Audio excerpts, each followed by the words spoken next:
Welcome to Dads Meet World, the Boy Meets World podcast, where two dads like to sit down and take a look back at that 90s sitcom where young Corey Matthews and his friend Sean Hunter got to explore the world 1 week at a time.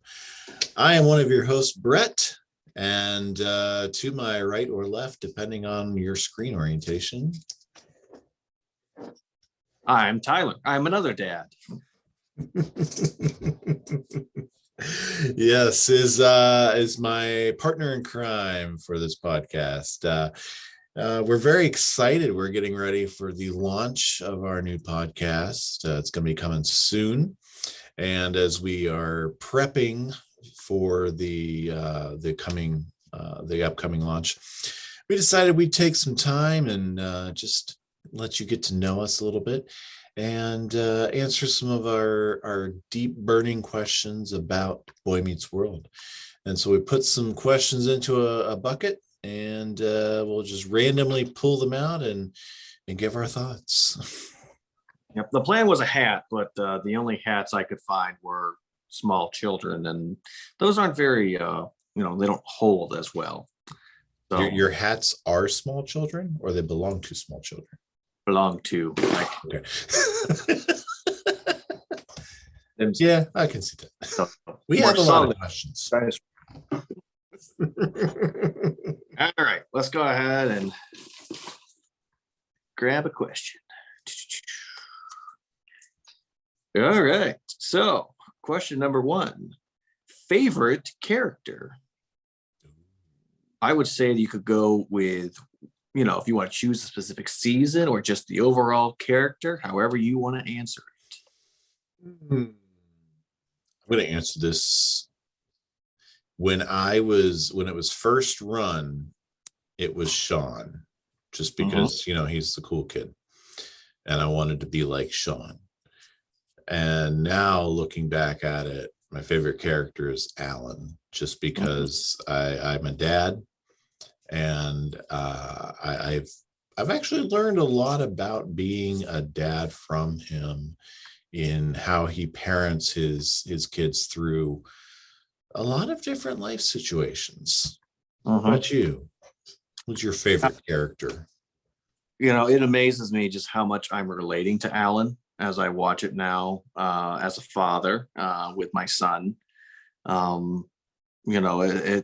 It intrigues me, because before, as I watched it, it was in the shoes of Corey or Eric or whoever he's yelling at, and now it's me in the shoes of, okay, how do I handle this situation? Because most of parenting, as I'm finding, is like, okay, am I going to be angry about this? Am I going to be sympathetic about this? Am I going to be both of those two things? Am I just sad that this happened, or am I just coming in guns blazing of just, here's a big giant hug, and Alan is always doing different things. It's never the same lesson he's providing to his children. It's always something different. And he's also flawed. That's one of the things I love about him so much, that he messes up and he's not a perfect dad. Around this time in the 80s specifically, dads were like perfect. They were either perfect or they were completely boneheaded. They weren't allowed to be good dads with human flaws. Right. Well, and if we compare Boy Meets World to Home Improvement, Tim was always doing something to mess up and tick off his wife, and Alan would upset Amy, but it was never like just because he made a comment, or it was never anything unjustified. It'd be like, oh, I tried to do this thing, like buy a trash compactor because that's something she's always wanted, or exactly what I'm thinking. Right. Or I bought a minivan because that's the one she wanted, and it's like, it's almost like when she tries to solve her problems, that's when they have an issue. Or when he parents his kids in a way that she doesn't agree with, those are when they have issues. Yep.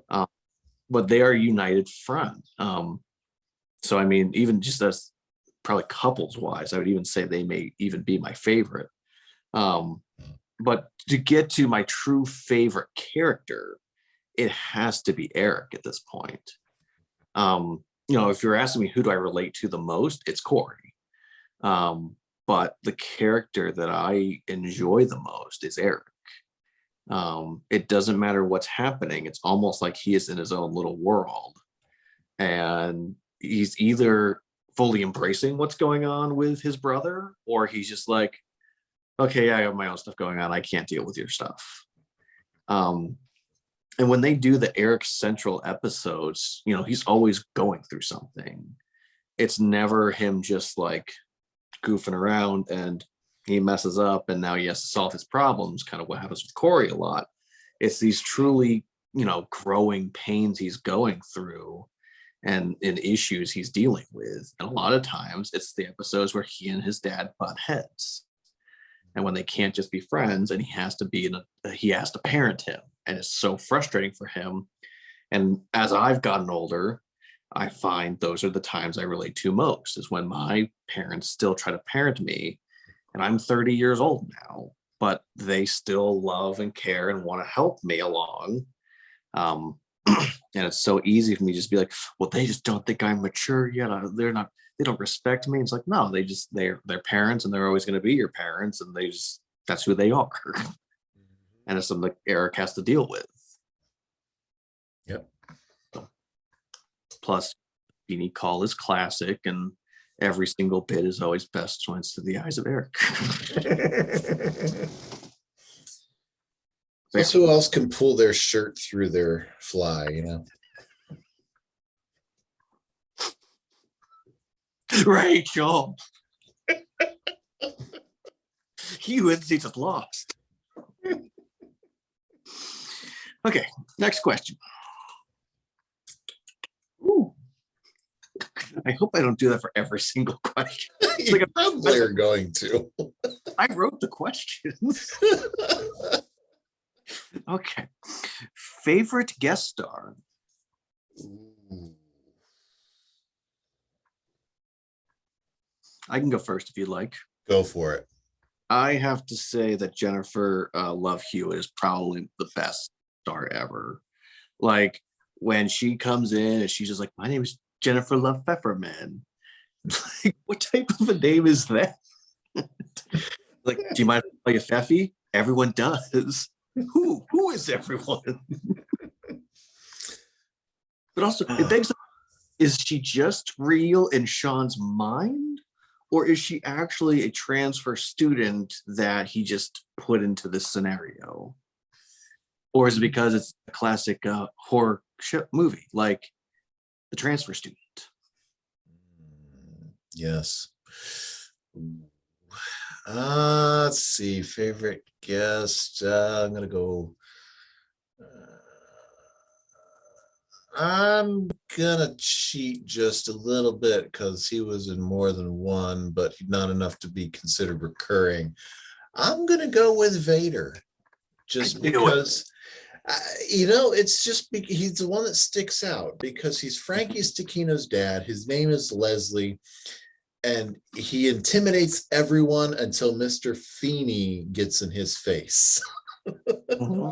And it's always funny to see that paradigm where it's the big burly guy just,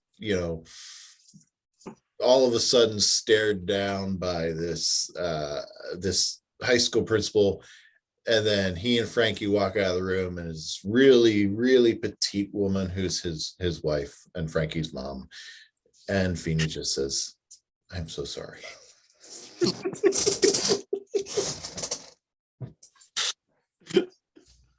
So yeah, I'm gonna go with Vader.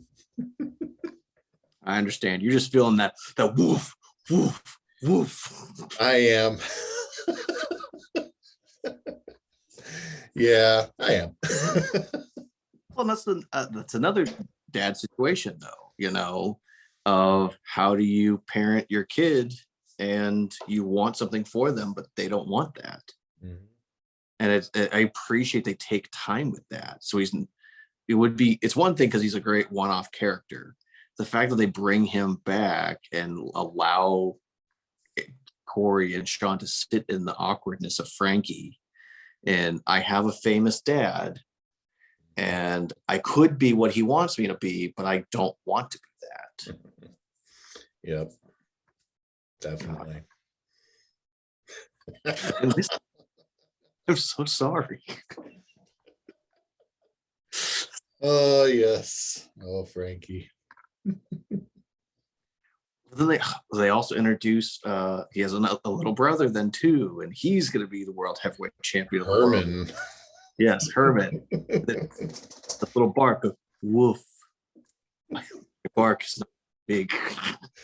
Oh man, that whole Stakino family. I feel sorry for Mrs. Stakino.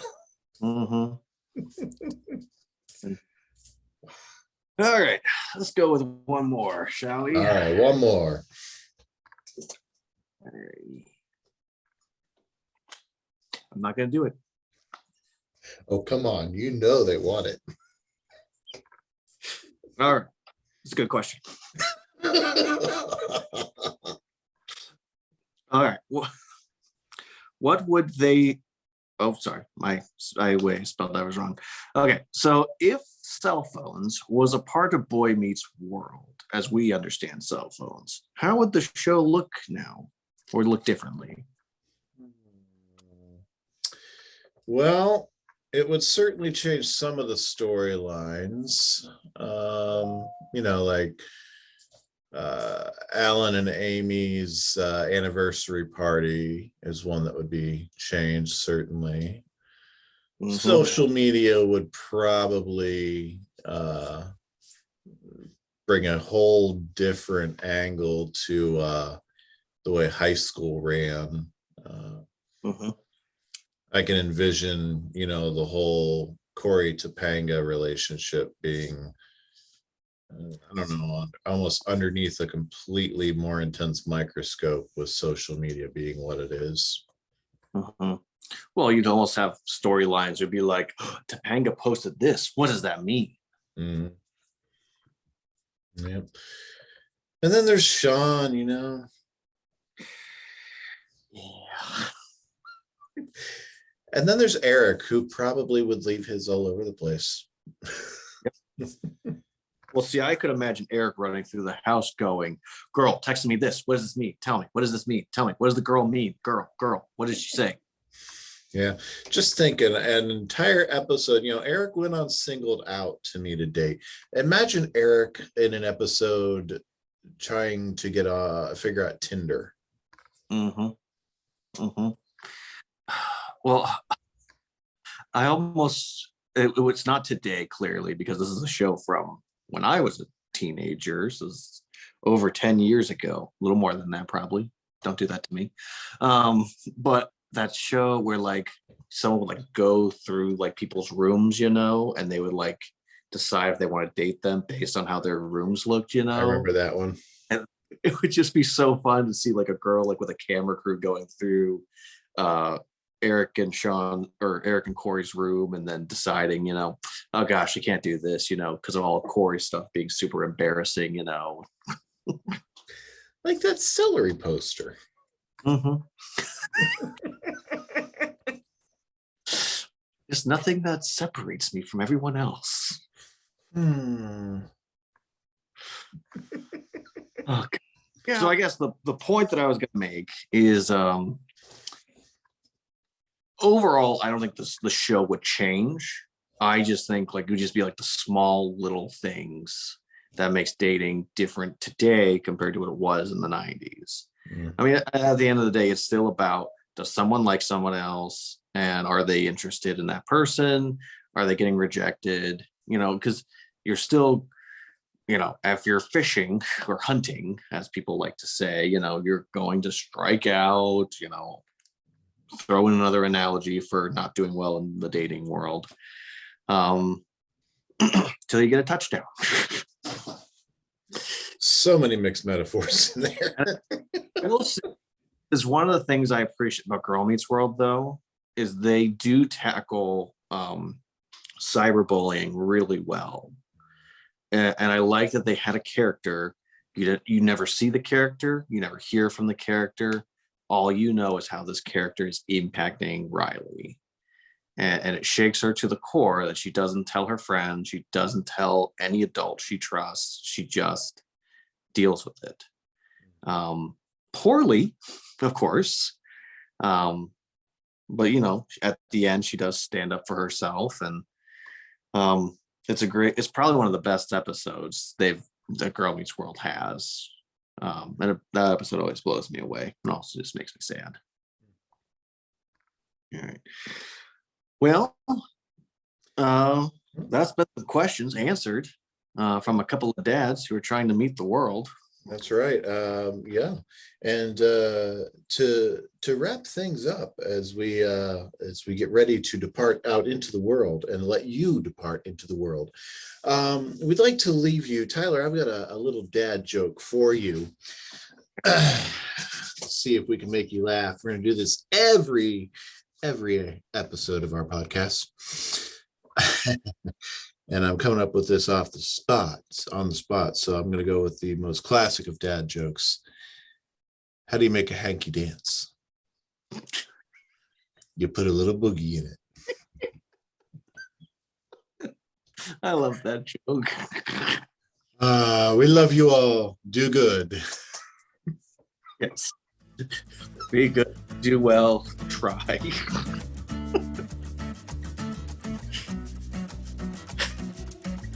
Oh, that was something. That was.